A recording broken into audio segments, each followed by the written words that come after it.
দিলাম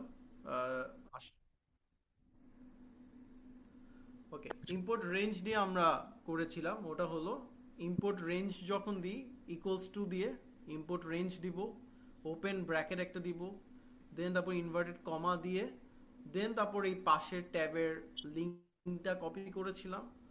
লিঙ্কটা কপি করে দেন তারপর আবার কমা দিয়ে, দেন তারপর ইনভার্টেড কমা ওপেন, ওই ট্যাবের নাম হচ্ছে ডেটা, ডিএটিএ ডেটা লিখেছি। এক্সক্লেমেটরি মার্ক একটা দিতে হয়, লাইক এখানে যেরকম দেখাচ্ছে। দেওয়ার পর আমি রেঞ্জ, রেঞ্জ আমার কত, A1 থেকে শুরু হয়, লাইক এখান থেকে এই সেল থেকে A1 থেকে যে 17। তো এটা আমরা কিভাবে বুঝি? A1 বলতে রো কলাম হচ্ছে এ, রো হচ্ছে 1। সেম ওয়েতে এখানে সেল যদি ধরি, কলাম হচ্ছে জে, রো হচ্ছে 11। এরকম দিয়ে ইনভার্টেড কমা দিয়ে এই জিনিসগুলো আমরা নিয়ে আসি এই ট্যাবে। এটা নিয়ে আসার কারণ হচ্ছে ইন ফিউচার যাতে আমরা ডেটা যদি এখানে ফালাই, যাতে এখানে আমার কাছে চলে আসে, আর এই অ্যানালিসিসগুলো আমার যাতে আবার করতে না হয়, অটোমেটিক যাতে এগুলা দেখায়। ওকে, এখন কিছু ম্যাট্রিক্সে যদি যাই, আমি একদম লাইক বেসিক থেকে যদি শুরু করি, লাইক আমাদের আহ, একটা এক্সাম্পল দিই, লাইক আমাদের সেল কয়টা। হ্যাঁ, like জি ভাইয়া, any issue? Okay, let's continue. Okay, আমাদের টোটাল সেল কয়টা এখানে কিন্তু লেখা আছে, লাইক যদি কলামগুলো দেখি, date, employee ID, employee name, department, region Dhaka Chittagong, এইগুলা, target, sale, order, attendance, status. এখন যদি ধরি আমাদের টোটাল সেল কয়টা, তার মানে কি? এটা সাম, এটা ওটা সাম করলে তো চলে আসে। হ্যাঁ, ফর এক্সাম্পল আমি যদি এখানে সব সিলেক্ট করি, আমার পাশে সাম দিলে কিন্তু এখানেও চলে আসছে, নিচে একটা কলামে দেখেন সবাই, সাম 4,75,000 জিনিসটা দেখাচ্ছে, 4,75,000। বাট এইভাবে করে তো আমাদের বড়রা বা আমাদের বসরা তো দেখবে না, তাদেরকে আমরা দেখাবো কিভাবে? ইকুয়ালস টু দিব, এখানে অটো অলরেডি দিয়ে দিয়েছে কিভাবে করব, SUM। তো এক্সেল এইভাবে ইজি, আসলে ওরা সাজেশন দেয় এখন। সাম, সাম করব কি, কি সাম করব? এই সেলস এর কলাম সাম করব, কারণ আমার টোটাল সেলস লাগবে। তো আমি পুরো কলামটা যতটুক লাগবে, লাইক এই G2 থেকে G11 পর্যন্ত সিলেক্ট করব। সিলেক্ট করার পর ব্র্যাকেট যদি ক্লোজ করি, এন্টার যদি দিই, এখানে ভ্যালু চলে আসবে যে আমাদের এবার টোটাল সেল কয়টা হয়েছে, 4,75,000, যেটা আমি এইভাবে করেও কিন্তু আমার এক্সেলে দেখতে পাচ্ছিলাম। তো আমার ফর্মুলা ঠিক আছে, এখানেও প্রুভ হলো আমার এটা ঠিক আছে। নেক্সট আসি, অ্যাভারেজের একটা ফর্মুলা ইউজ করি। অ্যাভারেজ সেল মানে একটা সেলের মানে অ্যাভারেজে মানুষ কয়টা সেল করছে, অ্যাভারেজ নাম্বার, ওই নাম্বারটা ইকুয়ালস টু দিব AVER, অ্যাভারেজ। এই যে এখানে আসবে, এটা ক্লিক করব, ব্র্যাকেট ওপেন হয়ে যাবে। এই সেলের ওই সেম ওয়েতে সামের মতোই সেলটা পরে যদি ক্লিক করি, যতটুকু আমার দরকার, এন্টার দিব। এখানে অ্যাভারেজ সেল হচ্ছে 47,500। ক্লিয়ার? আমরা মানুষজন অ্যাভারেজে কটা সেল করে, কত করে সেল করতেছে পার পার্সন, যদি ধরি ওটা হলো 47,500 আসতেছে। এখন যদি ধরি হাইয়েস্ট সেল কত, মানে এই নাম্বারটা কত, হাইয়েস্টটা কত, মানে এখানে তো অনেক ভ্যালু আছে যেটা চোখেই কিন্তু বোঝা যাচ্ছে মোটামুটি। এখানে 62,000 হচ্ছে হাইয়েস্ট, বাট আমি তো এইভাবে দিব না। আজকে হয়তো বা 62,000, কালকে হয়তো বা 72,000, ওর পর আগে হয়তো বা 32,000 হতে পারে। ডেটা তো চেঞ্জ হতে পারে। তো আমার ফরম্যাটে যাতে আমি এখানে ফেলতে পারি, ইকুয়ালস টু দিব, ম্যাক্স লিখবো, MAX, ম্যাক্স। ম্যাক্স মানে হচ্ছে হাইয়েস্ট। সেম ওয়েতে সাম যেরকম করলাম, অ্যাভারেজ করলাম, সেল সব সিলেক্ট করব, ইকুয়ালস টু দেবো, চলে আসবে। আমি যেটা চোখে দেখেছিলাম ওই অ্যান্সারটাই আসছে, 62,000 আমার হচ্ছে হাইয়েস্ট সেল হয়েছে। এটা আমরা কি দিয়ে পেলাম? ম্যাক্স ফর্মুলা ইউজ করে পেয়েছি। এখন যদি ধরি লোয়েস্ট সেলটা কত হয়েছে, একদম লোয়েস্ট, লোয়েস্ট মানে হচ্ছে মিন, MIN, মিন। মিন ফর্মুলা দিব সেম ওয়েতে ম্যাক্সের মতোই, পুরা সেলটা ক্লিক করব, ব্র্যাকেট ক্লোজ করব, ইকুয়ালস টু দিব, এখানে দেখাচ্ছে 55,000। ঠিক আছে? তো তো এখানে ভুল হয়েছে, কেন ভুল হয়েছে? এখানে 55,000 কিন্তু আমার লোয়েস্ট সেল না। আমরা যদি দেখি এখানে আরো কম ভ্যালু আছে, 29,000।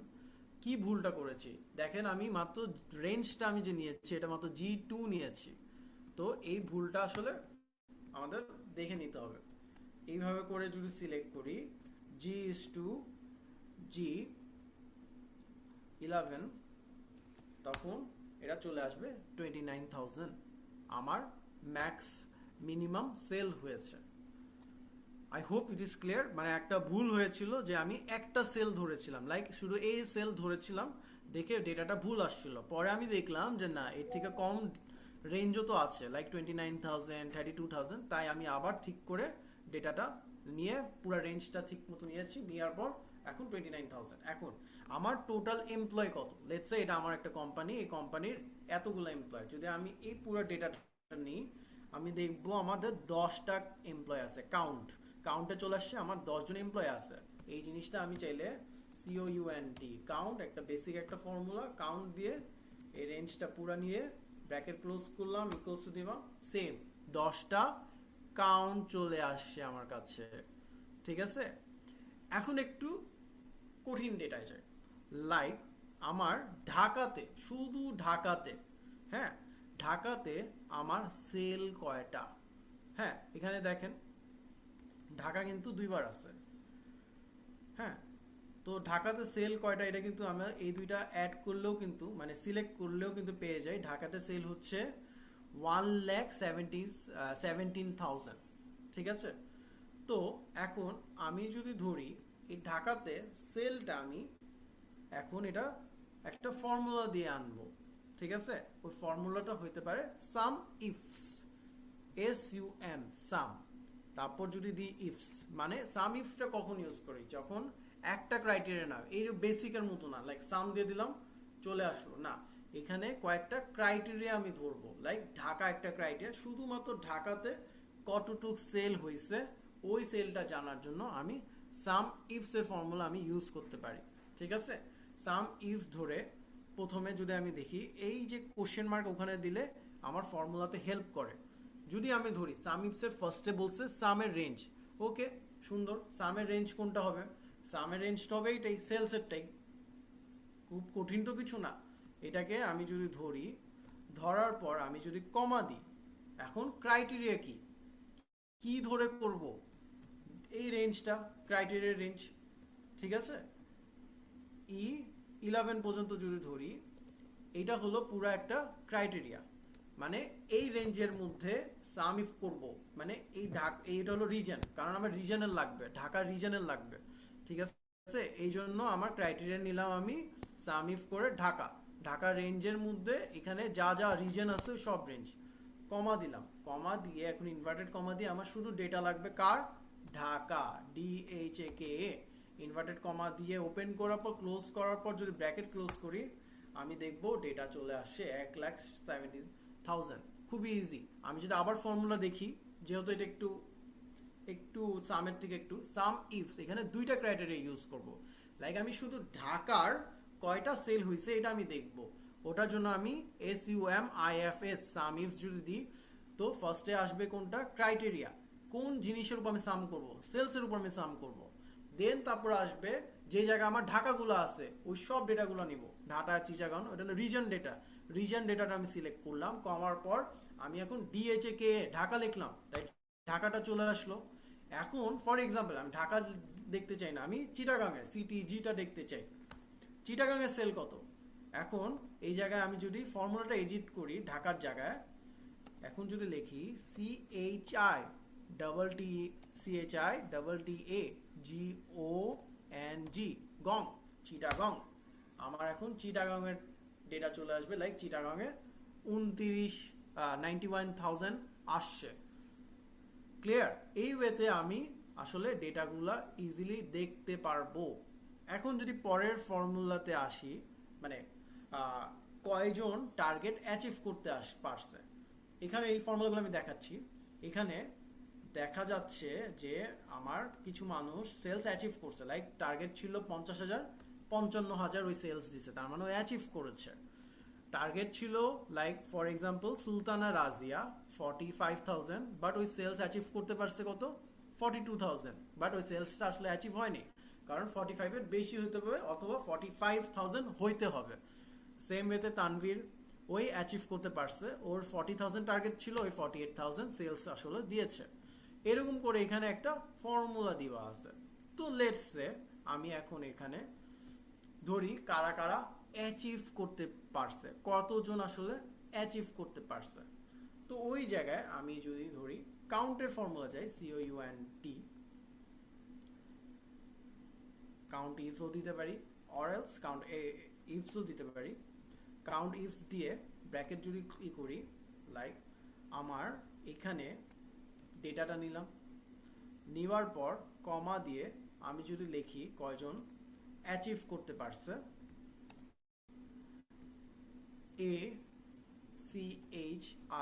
ACHIEVED, কয়জন অ্যাচিভ করেছে, শুধু এই কাউন্টটা আসবে। এই কাউন্টে ওয়েট, এখানে একটা ব্র্যাকেট পড়ে গিয়েছে, 5 জন আসলে অ্যাচিভ করতে পারছে। এইটাও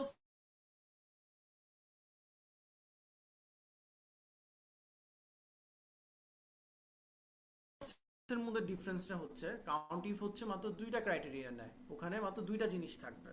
একটা হলো লাইক যেরকম এখন নিলাম কে কলামের অ্যাচিভ গুলা কমা আমি কি চাই, লাইক পেন্ডিং চাই বা অ্যাচিভ চাই। আর উপরে যদি যাই সাম ইফ হচ্ছে তিনটার বেশি, দুইটার বেশি, লাইক এই দুইটার বেশি ক্রাইটেরিয়া, একটা ক্রাইটেরিয়া না। ফার্স্ট এটাকে সাম করবে, শুধু এইখানেই শেষ হচ্ছে না, এরপর ক্রাইটেরিয়া নাম্বার 2 তে গেল, E2 রেঞ্জ নিল ঢাকা থেকে চিটাগাং, দেন তারপর আমি চিটাগাং দিলে সিটিজি সেলগুলো চলে আসলো, তাই তখন সাম ইফ ইউজ করি। তো এখন যদি আমি দেখি কাউন্ট ইফ লাগবে, কারণ আমার একটাই ক্রাইটেরিয়া লাগবে, COUNT, কাউন্ট ইফ ধরবো, ধরার পর আমার যে কে কলামের রেঞ্জগুলো নিব, নেওয়ার পর কমা দিব, কমা দিয়ে যদি ধরি ইনভার্টেড কমা দিব, কারণ এক একটা লেখাগুলা লাইক ডিজিটগুলো আমরা ইনভার্টেড কমা দিব না, লাইক 1 2 3 ইনভার্টেড কমা দিবা কোনো প্রয়োজন হবে না। বাট যখনই কোনো লেটার লিখবো তখন একটা ইনভার্টেড কমা দিয়ে লিখতে হয়। আমি যদি ডাইরেক্ট লিখি অ্যাচিভ, ACHIEVED, অ্যাচিভ লিখে যদি ক্লোজ করি ডেটটা আসবে না, আমার এটাকে ধরতে হলে ইনভার্টেড কমা দিয়ে আসলে ওকে ধরাইতে হবে। প্লাস এখানে আমরা সাজেশন দেখতে পারি, আমাদের এখানে অনেকগুলো সাজেশন আছে, লার্ন মোডে ক্লিক করলেও কিন্তু আমরা দেখতে পারবো। ঠিক আছে, এখন ধরি 5 জন আসলে অ্যাচিভ করতে পারছে, 10 জনের মধ্যে আমার সেলস টার্গেট 5 জন অ্যাচিভ করতে পারছে, বাকি কেউ আসলে অ্যাচিভ করতে পারেনি। এখন এই ফর্মুলাগুলো এই ওয়েতে আমরা সাম দেখলাম, অ্যাভারেজ দেখলাম, ম্যাক্স মানে হাইয়েস্ট বাই করা, মিনিমাম মানে মিন দিয়ে, কাউন্ট দিয়ে সোজা একদম কাউন্ট কয়জন এমপ্লয় আছে, দেন সেম ওয়েতে সাম ইফ শিখলাম, এই একই জিনিস কাউন্ট ইফসের জন্য একই। পরেরটা যদি যাই অ্যাচিভ করার জন্য কাউন্টের ইফের ফর্মুলা, ইফসের জায়গায় শুধু ইফ, এই ফর্মুলা দিয়ে আমরা ইউজ করলাম। তো বেসিক্যালি আসলে কাউন্ট ইফ আমরা ইউজ করি না, ম্যাক্সিমাম টাইম কাউন্ট ইফস বা সাম ইফসই আসলে ইউজ হয়। এই কয়টা জিনিস দেখলাম, আরো কিছু যদি দেখি, এখন ধরি এই অ্যাচিভ, এই ফর্মুলাগুলো আমি আনবো, ইফের ফর্মুলাতে আমরা যাই। ইফ হচ্ছে অনেক ইম্পর্টেন্ট ফর্মুলা। ইফ মানে কি, এইটা বা এইটা, আমার এটা হলে এটা হবে, এটা হলে এটা, এই জিনিসটা এরকম কাজে দেয়। লাইক ফর এক্সাম্পল ইফ নিয়ে আসলাম, ইফ এখানে একটা কোশ্চেন মার্ক আছে, ফর্মুলা খুলি, লজিক এক্সপিরিয়েন্স কি, ইফ আমার সেলসের টার্গেট থেকে গ্রেটার দেন G2, মানে সেল হয় টার্গেট থেকে G2 যদি গ্রেটার হয়, ঠিক আছে, মানে আমার 50,000 টার্গেট থেকে যদি বেশি যদি টার্গেট করে G2 তে যেটা আছে, তাহলে কমা দিব, কমা দিলে আমি কি চাই, রেজাল্টটা কি হবে, এই রেজাল্টটা হবে অ্যাচিভ,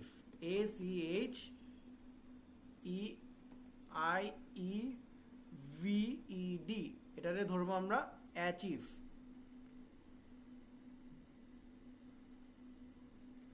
আচ্ছা, অ্যাচিভ কমা, যদি এটাকে অ্যাচিভ ধরি অল্টারনেটিভ, মানে আমার যদি F2 থেকে গ্রেটার দেন FG হয়, মানে G2টা হয়, তাহলে এটাকে আমরা ধরবো কি অ্যাচিভ। আদারওয়াইজ যদি ধরি এটাকে আমরা ধরবো fail, FAIL, fail, inverted comma close, যেটা বললাম লেটারগুলো ইনভার্টেড কমা। এখন যদি দিই এটাকে দেখাচ্ছে ফেইল, বাট এখানে একটা জিনিস ভুল করেছি। কি ভুল করেছি, এখানে আমার এই গ্রেটার দেন আর লেস দেন এই ফর্মুলাটা আমার ভুল হয়েছে।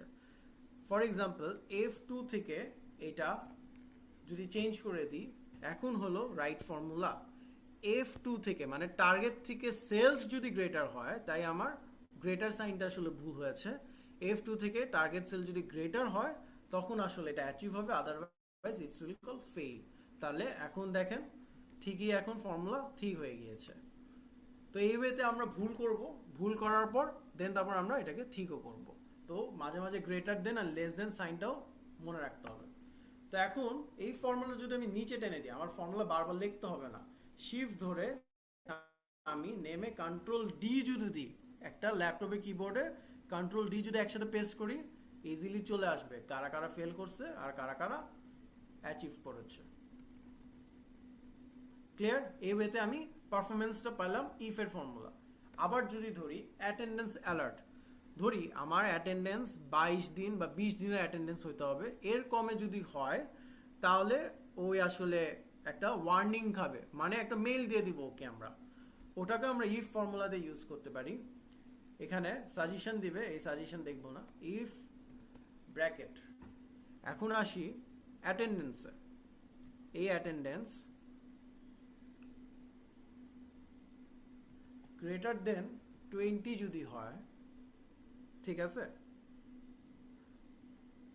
তাহলে আমরা কিছুই করব না, আদারওয়াইজ ওকে ওয়ার্নিং দিব।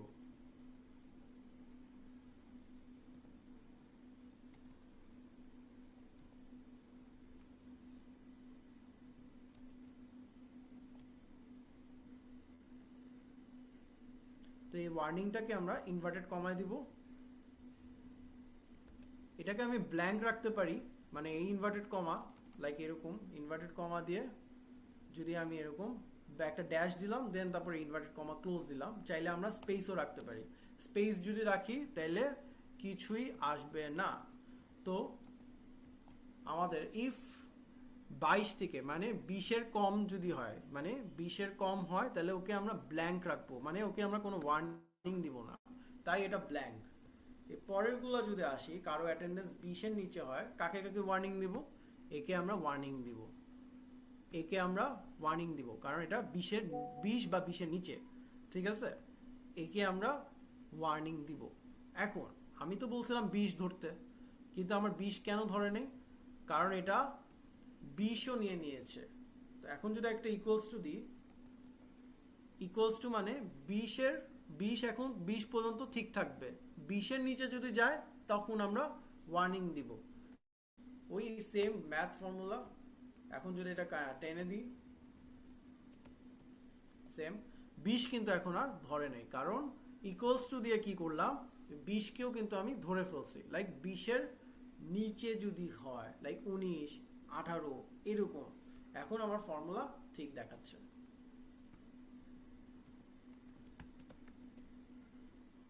সিম্পল। তো এই দুজনকে আমরা ওয়ার্নিং দিব ওদের অ্যাটেন্ডেন্স না পাওয়ার কারণে। এখন আসি আরেকটা ফর্মুলা, টপ ধরি। কে আমাদের টপ পারফর্মার? টপ পারফর্মার হইতে পারে সেলসের দিক দিয়ে অবশ্যই, যে সবচেয়ে বেশি টাকার সেল দিবে ওই হবে টপ পারফর্মার। এখন যাই আবার ইফ এর ফর্মুলা ইউজ করতে পারি। ইফ এই পুরা জায়গাটা, ঠিক আছে, এর কি হবে? ম্যাক্স ফর্মুলা কিনেছি না আমরা, তো ইফ এইটা ইকুয়ালস টু, আমরা একটা ম্যাক্স ফর্মুলা শিখেছি সবাই, MAX একটু আগে। ম্যাক্স এই রেঞ্জের মধ্যে যদি ওটা হাইয়েস্ট হয়, কমা G11, তাহলে ওকে আমরা ধরবো টপ, ইনভার্টেড কমা দিয়ে লিখি TOP, টপ পারফর্মার। যদি সোজা হিসাব, ইফ জি মানে এইটা, G2 ধরেছি, G2 ইকুয়ালস টু ম্যাক্স, মানে এই পুরো রেঞ্জের মধ্যে ওই যদি ওই নাম্বারটা হাইয়েস্ট হয় তাহলে ওকে টপ পারফর্মার হিসেবে দেওয়া হবে, otherwise comma inverted comma space দিয়ে এটাকে ক্লোজ করে দেওয়া হবে। তার মানে আমাদের এই কিন্তু টপ পারফর্মার না, Ariful Islam not top performer. আমাদের টপ পারফর্মার তাহলে কে হওয়া উচিত? ফারহানা ইয়াসমিন। আমরা আগেই জানি হাইয়েস্ট সেল আমাদের আসছিল 62,000। এই জিনিসটা আমরা যদি নিচে নামাই দিই কন্ট্রোল ডি দিয়ে, তখন এখানে ফর্মুলা চলে আসবে। ওয়েট,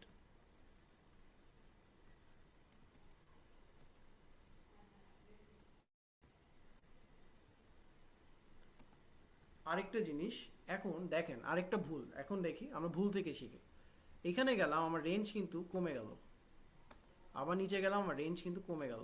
ওই জায়গায় আমরা কি করতে হয়, আমাদের রেঞ্জকে আমাদের লক করতে হয়, যাতে আমার এই রেঞ্জটা যাতে ফিক্স থাকে। নিচে যখন ফর্মুলা যদি নামাই কন্ট্রোল দিয়ে এই রেঞ্জ যাতে না সরে, ওটা আমরা করি কি, আমাদের কিবোর্ডে দেখবেন FN F4 একসাথে ক্লিক করলে এটাকে ধরে ফেলবে, এটার নিচে আর যাবে না। তো তখন আমরা ফর্মুলা যদি কন্ট্রোল ডি দিয়ে নিচে দিই, তখন দেখেন ঠিকই টপ ফর্মার আসছে। তখন কেন আসেনি? কারণ রেঞ্জ আসলে চেঞ্জ হয়ে যাচ্ছিল। এই জন্য আমাদের রেঞ্জ লক করার নিয়ম হচ্ছে FN F4। যে রেঞ্জটাকে লক করব, এই যে ডলার সাইন দিয়ে লক করা যায়। এরা চাইলে কিবোর্ডের আপনি ডলার সাইন দিয়ে শিফট দিয়ে ডলার লিখে লিখে ম্যানুয়ালি করতে পারেন। শর্টকাট হচ্ছে FN F4। এটা দিয়ে যখন দিলাম আমার টপ পারফর্মার চলে আসলো। কে চলে আসলো?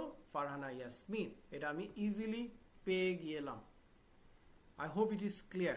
লাইক এই ওয়েতে করে আমরা ফর্মুলা, লাইক আজকে এই টপ পারফর্মার, আবার একে এখন ধরেন এই নাম্বারকে আমরা 72,000 করে দিলাম ফর এক্সাম্পল, টপ পারফর্মার হয়ে যাবে। সরি, এটা রেঞ্জ ক্যান চেঞ্জ হয়েছে কারণ আমার এটা লিঙ্ক করা, আসলে ওটার সাথে লিঙ্ক করা, এই জন্য এটা আসলে চলে যায়। তো এখন এই ডেটা যদি আমরা এখান থেকে যদি চেঞ্জ করি, লাইক 40,000-এ 42,000 যদি করি, মানে 72,000 করি, দেখবেন এখানে 72,000-এর যার ওই টপ পারফর্মার হয়ে যাবে। তো এই জন্য ফর্মুলাগুলো আসলে আমরা এই ওয়েতে ওয়ার্ক করাতে পারি। এখন অরের সাথে এখন ধরি, এখন কেন আমাদের টপ পারফর্মার শুধু নাম্বারে হবে, লাইক 62,000? এমন তো হতে পারে যে 62,000 ওই মাত্র 85টা অর্ডার আসলে দিয়েছে, কিন্তু আরেকজন তানভীর আহমেদ ওই কিন্তু আসলে অর্ডার ভালোই এনেছে, 110টা ওই অর্ডার নিয়ে আসে। হইতে পারে ওর সেল কম, ওর প্রোডাক্টের দাম হয়তো বা কম ছিল। ওকেও যদি আমরা রিকগনাইজ করতে চাই, লাইক আমরা দুজনকে এখন দিতে চাই, হইতে পারে সেলসের জন্য, হইতে পারে অ্যামাউন্ট টাকার উপর, অথবা অর্ডার ভ্যালু, তখন আমরা কি ফর্মুলা ইউজ করতে পারি? সেম, আমরা ইফ ফর্মুলা ইউজ করব। ইফের পর আমরা অরের ফর্মুলা ইউজ করব। ও আর, অর যদি দিই, মানে অর হচ্ছে এইটা অথবা এইটা হাইয়েস্ট, অরের কাজ হবে এই লজিকও নিবে ও এই লজিকও নিবে। তো ইফ অর, অর আমরা অ্যাড করব আগের মতোই, একটা হবে এইটা equals to max, formula use করব, এটা ইকুয়ালস টু ম্যাক্স, দেন পুরো রেঞ্জটা নিব, নিয়ে তারপর এটাকে লক করব। এইটা একটা হইতে পারে কমা, সেম ওয়েতে একই জিনিস, ঠিক আছে? যেহেতু অর ইউজ করছি, আমি দুইটা ক্রাইটেরিয়া দিব, আগে তো একটা ক্রাইটেরিয়া দিয়েছিলাম, এখন দুইটা ক্রাইটেরিয়া ইউজ করতে পারবো। এইটা ইকুয়ালস টু আবার ম্যাক্স ফর্মুলা ইউজ করব, লাইক এখানেও হাইয়েস্ট যদি হয়, দেন তারপর এটাকে ইনভার্টেড কমা মানে ডলার সাইন দিয়ে আমি লক করে দিব। তাহলে আমরা এখন ধরবো এদেরকে টপ পারফর্মার।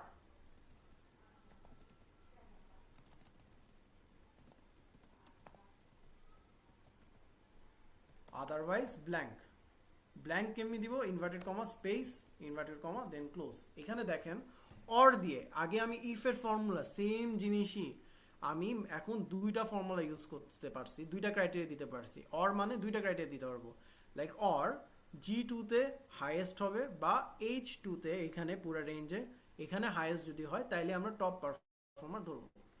এখন ফর এক্সাম্পল এখানে একটা ইরোর আসছে, ইরোর কেন আসছে?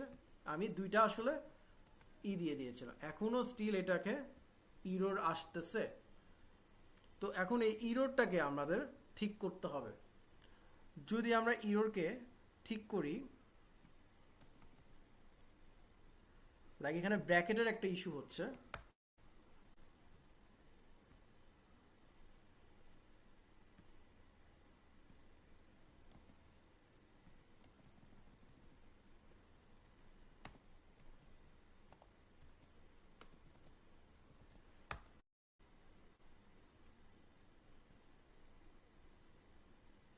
আচ্ছা এখন দেখেন আমি এখানে এখানে এনে আসছে, কেন এনে আসছে, এখানে কিন্তু ইরর যখন হয় তখনই আমাকে দেখাবে রং নাম্বার অফ আর্গুমেন্ট